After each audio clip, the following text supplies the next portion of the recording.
ब्लॉगमध्ये तुमचं सगळ्यांचं मनापासून खूप खूप स्वागत करते. तर आज आहे घटस्थापना. तर तुमच्या सगळ्यांचीच घटस्थापनेची तयारी झालेलीच असेल, पण तुम्ही बघताय माझी चालू आहे. तर तुम्ही म्हणशील पानं पण नाही धुवून घेतलेले, तर खूपच घाईघाईमध्ये माझं चाललेलं आहे. मी ना दारासाठी ना तोरण करते. तर आता मी काय करते, पहिला आता आधी तोरण बनवून घेते आणि नंतर पाण्यामध्ये धुवून घेणार आहे. कारण सगळी फरशी ना ओली झाली असते, त्यामुळे मग मी काय केलं, धुतलंच नाही. तर आज आहे घटस्थापना आणि तुमच्या सगळ्यांचे जे देवीचा घट वगैरे आहे ते मांडून वगैरे झालेलेच असतील. तर अजून माझी काही झालेली नाही आहे, तर माझी तीच तयारी चाललेली आहे. तर मग मी काय केलं, पहिले ना हळदीचं लेपन वगैरे करून घेतलं आणि आता म्हटले आंब्याचं तोरण पण बनवावं घराला. कारण खूप शुभ असतं आंब्याचं तोरण घराला लावलेलं. थोडी नकारात्मक ऊर्जा जाते आणि घरामध्ये पण छान वाटतं. तर तुम्ही बघताय माझा आवाज पण थोडा वेगळाच येत असेल तुम्हाला ऐकू.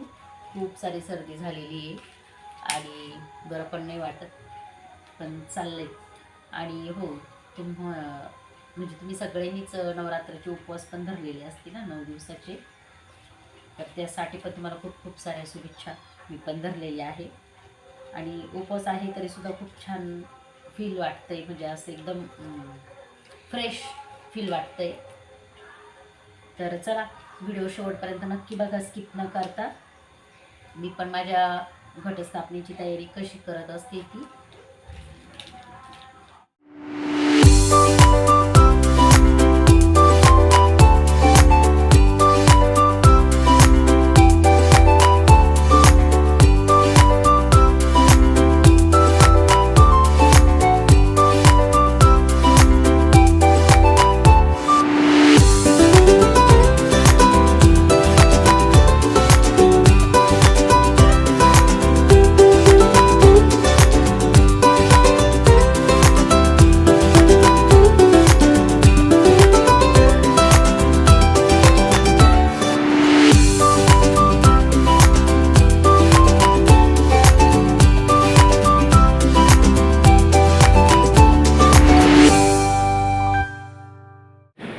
आमच्या गावामध्ये पण देवीचं आगमन होणार होतं, तर दादूची तयारी बघताय तुम्ही.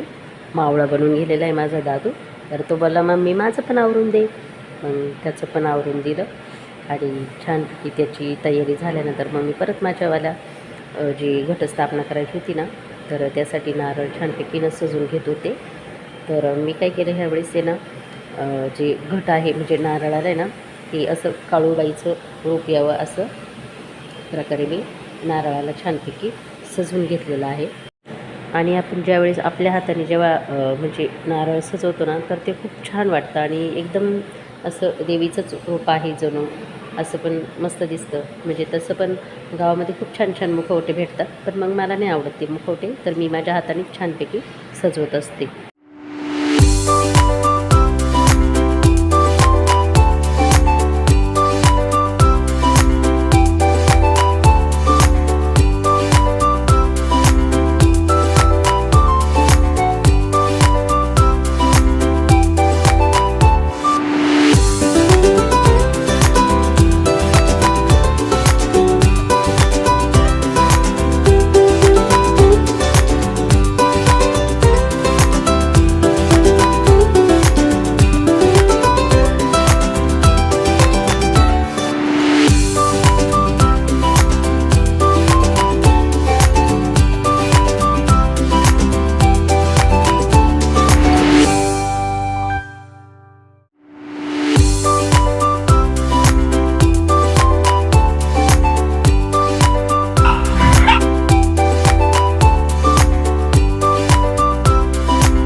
चला, मी आता माझ्या व्हिडिओची इथंच एंडिंग करते.